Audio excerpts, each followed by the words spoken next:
that Allah subhanahu wa ta'ala, the glad tidings that have come for Rasulullah sallallahu alaihi wasallam in Quran, the similar wording of ayats have come for Abu Bakr Siddiq radiallahu ta'ala anhu as well. In Surah Duha, Allah subhanahu wa ta'ala says for Rasulullah sallallahu alaihi wasallam, وَلَسَوْفَ يُؤْتِيكَ رَبُّكَ فَتَرْضَى, that your Rabb would give you so much that you would be pleased. Right? Easiest way to understand is that, when we are given so much, we say bas, and that's enough. Right? So it is the same thing, that Allah subhanahu wa ta'ala will bless you with so much that you would say that, Ya Allah, this is too much. Right? Similar words have come for Sayyidina Abu Bakr Siddiq in Surah Layl as well.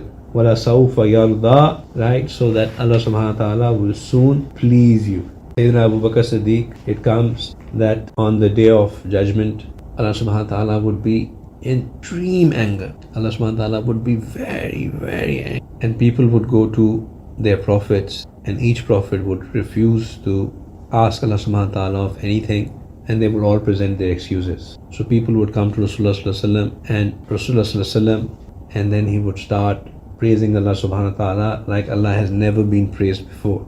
And in that sajda, for a long sajda and praise of Allah subhanahu wa ta'ala, Allah subhanahu wa ta'ala's anger would calm down, and he would ask that, "O my Mahbub, get up and ask me, what do you want?" So he would say that, "Ya Allah, I want you to start the questioning of people, उनका मामला शुरू करें ताकि इनका हिसाब शुरू करें ताकि बात आगे बढ़े, लोग परेशान हैं, हिसाब शुरू किया जाए." So Allah subhanahu wa ta'ala would say that, then present who you want to present for hisab. Rasulullah sallallahu alaihi wasallam would present Abu Bakr Siddiq radiallahu ta'ala anhu, and Allah would be so pleased with Abu Bakr Siddiq radiallahu ta'ala anhu that whatever anger was left after the du'as of Nabi Prophet sallallahu alaihi wasallam, even that would cool down, and then everybody's else hisab would become easy. He was also in Quran given the title of Sani Isnan, the second of the two. Same incident in Ghar Saur.